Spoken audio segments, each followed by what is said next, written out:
அனைவருக்கும் வணக்கம்.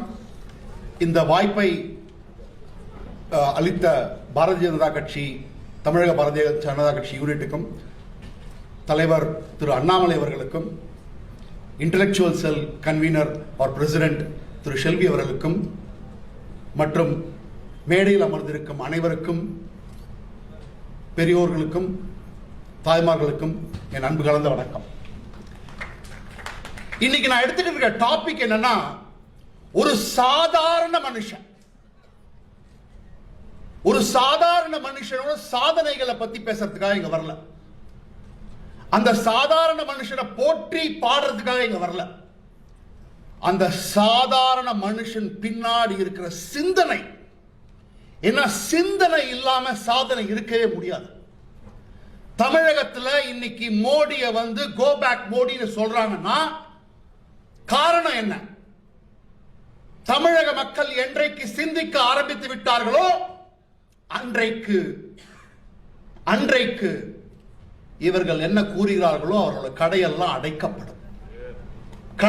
அடைக்கப்படும். அதை சிந்திக்க விடாம விட்டிருக்கிறது ஒரு கும்பல். இன்றைக்கு எனக்கு கிடைத்த இந்த 15 நிமிடங்களில் ஒரு சாதாரண டீ கடைக்காரர், எப்படி அவர் பிறந்தது சாதாரணம்ட்டாங்க.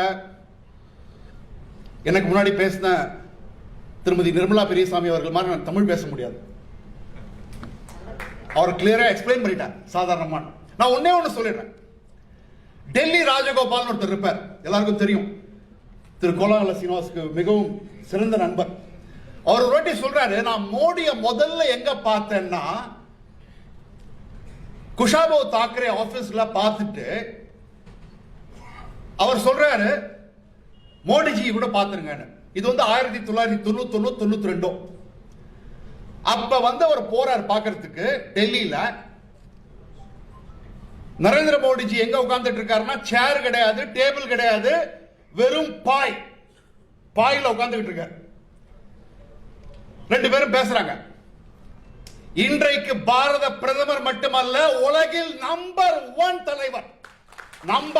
தலைவர் சொல்றாரு டெல்லி ராஜகோபாலன் சார் கிட்ட, என்னால டீ கூட உங்களுக்கு கொடுக்க முடியாதுங்க, டீ கூட என்கிட்ட இந்த ரூம்ல இல்ல, அங்க பானை இருக்கு, தண்ணி கொடுக்குறேன், நம்ம அரசியல பேசலாம். அப்பேற்பட்ட சாதாரண மனிதர். அந்த சாதாரண மனிதர் என்னென்னலாம் பண்ணிருக்கார், அதற்கு பின்னாடி என்ன சிந்தனை என்ன? ஒரு சாதாரண மனுஷனுக்கு ஒரு பொசிஷன்ல உட்கார்ந்துட்டாலே சாதனை அடைஞ்சிட்டோம் முடிவு பண்ணுவோம். அதுதான் தமிழ்நாட்டு இந்த தமிழ் மண்ணில் நிறைய பேர் பண்ணிருக்காங்க. ஆனா இந்த மண்ணில் ஒரு சாதாரண மனிதர் இருந்தார்.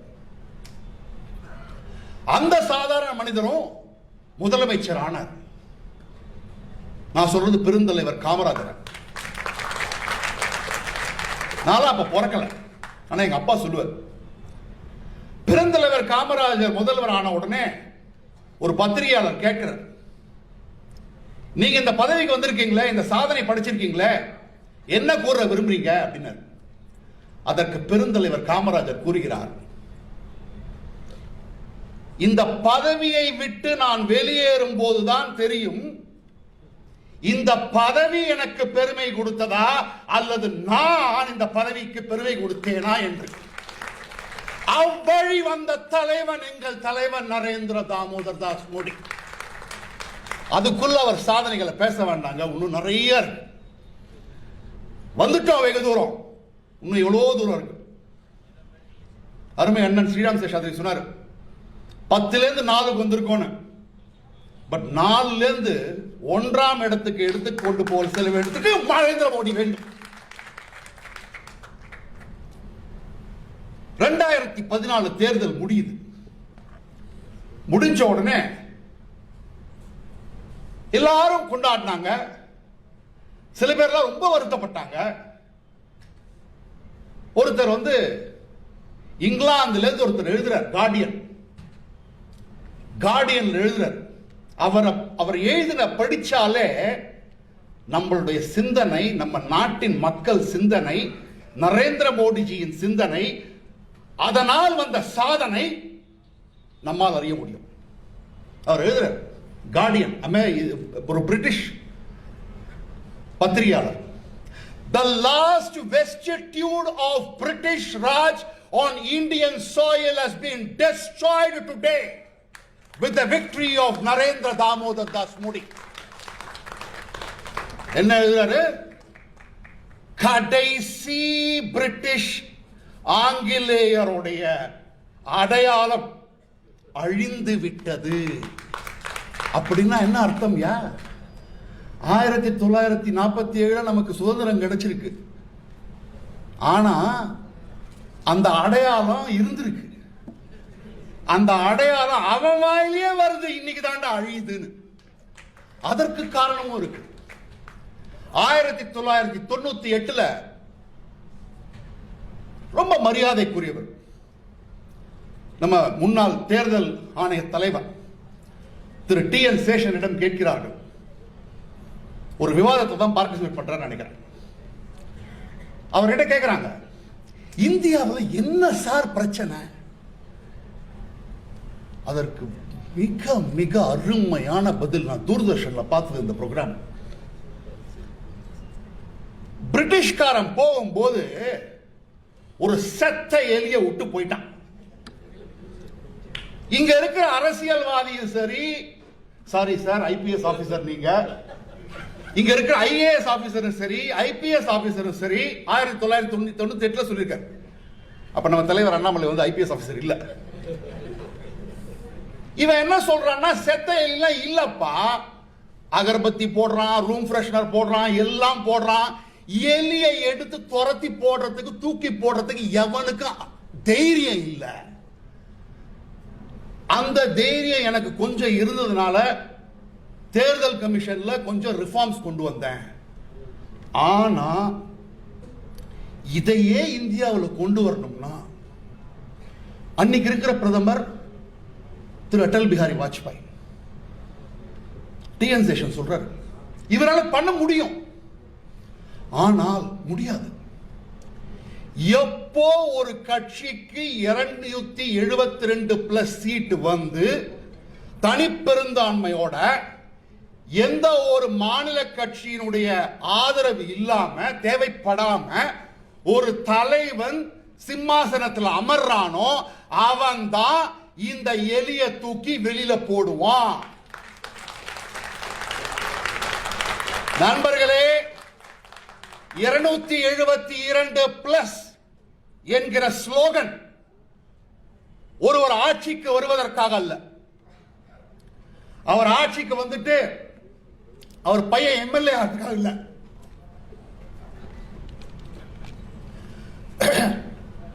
அவருடைய பேரனை வந்து ஐரோப்பிய நாட்டுக்கு அனுப்புறதுக்காக இல்ல. 272 சீட் வந்தா தான் இந்தியாவினுடைய தலையெழுத்தை நம்ம மாற்ற முடியுங்கிற சிந்தனை தான் நரேந்திர மோடிஜியின் சிந்தனை. நான் 2-3 விஷயம் தான் பேசுவேன், அதுக்குள்ள வந்து மேடம் சொல்லலாம், டைம் ஆயிடுச்சுன்னா. நான் வந்து 1994-95 கிட்ட என்னோட நண்பர் ஒருத்தர் இருக்கார். அவர் வந்து ஒரு பெரிய தொழில் நடத்துறார் சென்னையில். நான் காலேஜ் முடிச்சுட்டு அப்பதான் சென்னைக்கு வரேன். நான் சிறுவில்புத்தூர் காலேஜ் படிச்சு சென்னைக்கு வரேன். அப்ப சொல்றாரு, நான் அந்த கட்சியை சேர்ந்தவர் கிடையாது, நான் ஒரு திராவிட கட்சியை சேர்ந்தவன் தான். அப்ப சொல்றாரு, என்னோட சும்மா வாப்பா, பாத யாத்திரை போறாங்க, ஒரு நாள் நம்மளும் கூட போலாம், என்னோட வா, உனக்கும் தெரிஞ்சுப்ப என்ன நடக்குதுன்னு. சரி போலாம் அப்படின்னு சொல்லிட்டு திண்டுக்கல் மாவட்டத்தில் ஒரே ஒரு பாதி நாள் தான் போனேன். போயிட்டு இருக்கும்போது ஒரு பட்ட பகல் நடந்துகிட்டு இருக்கோம்.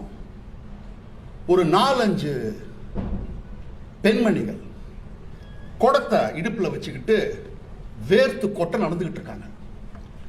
அந்த பாத யாத்திரை நடத்துற தலைவர் வந்து அவர்களை பார்த்து கேட்கிறாரு, என்னம்மா இப்படி நடந்துகிட்டு இருக்கீங்க தண்ணி எடுத்துட்டு அப்படின்னு. அங்க இருந்த பெண்மணிகள் சொல்றாங்க, எங்க வீட்டிலேருந்து 7 கிலோமீட்டர் நடந்தா தான் எங்களுக்கு தண்ணி கிடைக்கும்.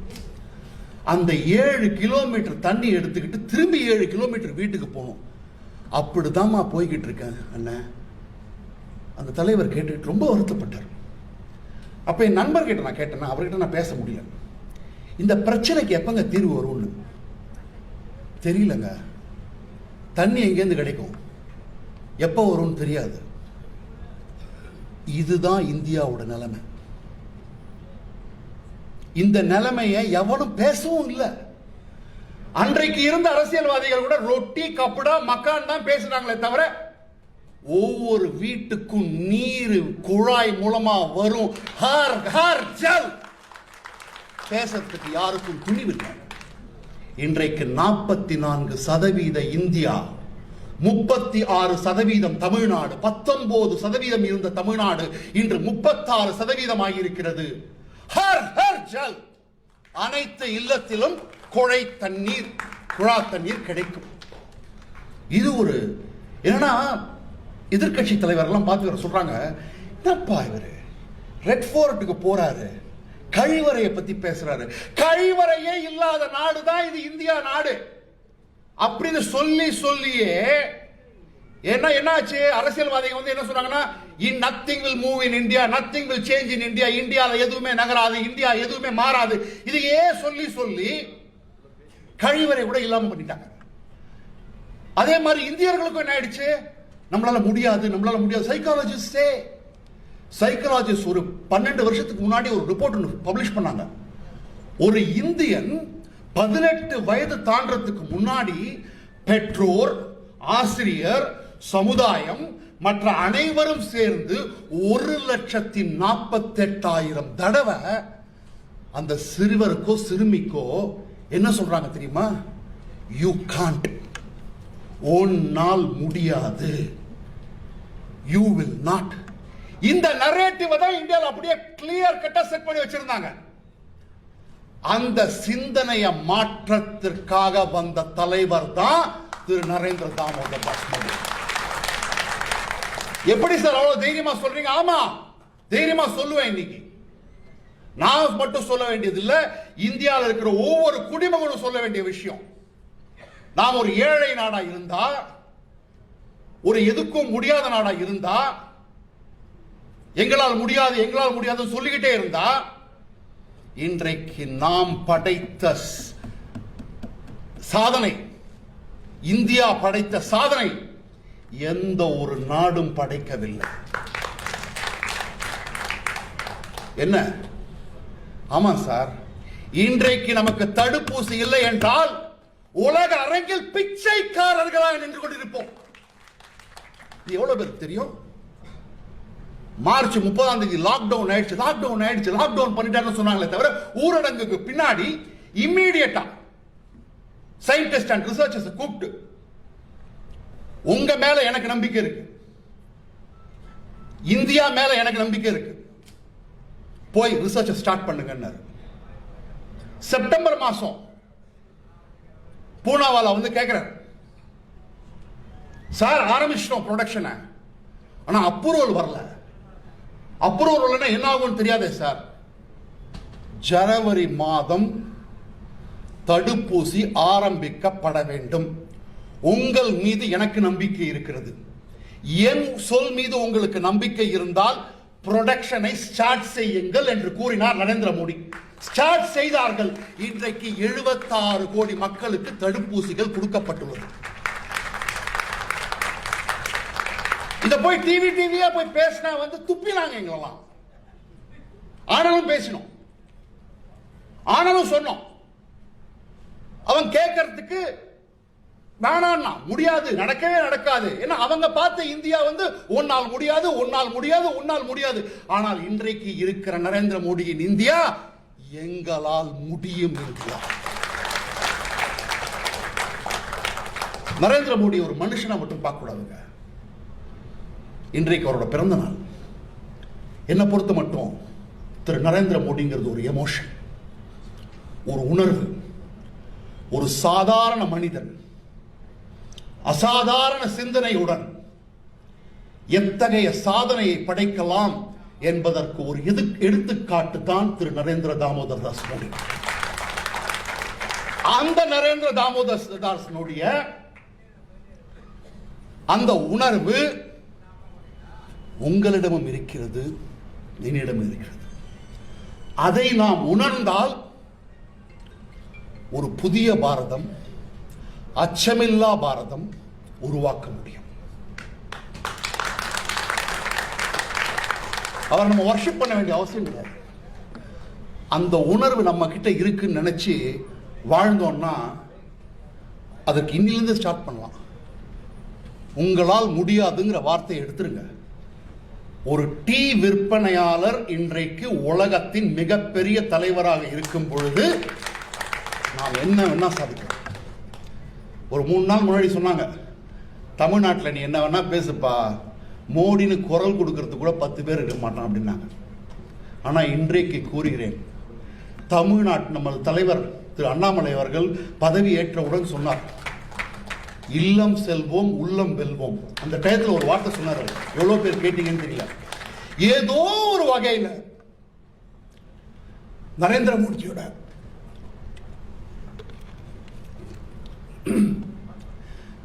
மோடியோட ரிஃபார்ம்ஸ் ஒவ்வொரு மக்களுக்கும் போய் சேர்ந்திருக்கு. தமிழக மக்களுக்கு அதை போய் சொன்னாலே போதும், அதை நம்ம பண்ணாலே போதும். தமிழகம் பூரா ஒரே ஒரு சொல் தான் ஒலிக்கும். எந்த ஒலி? எந்த ஒலி?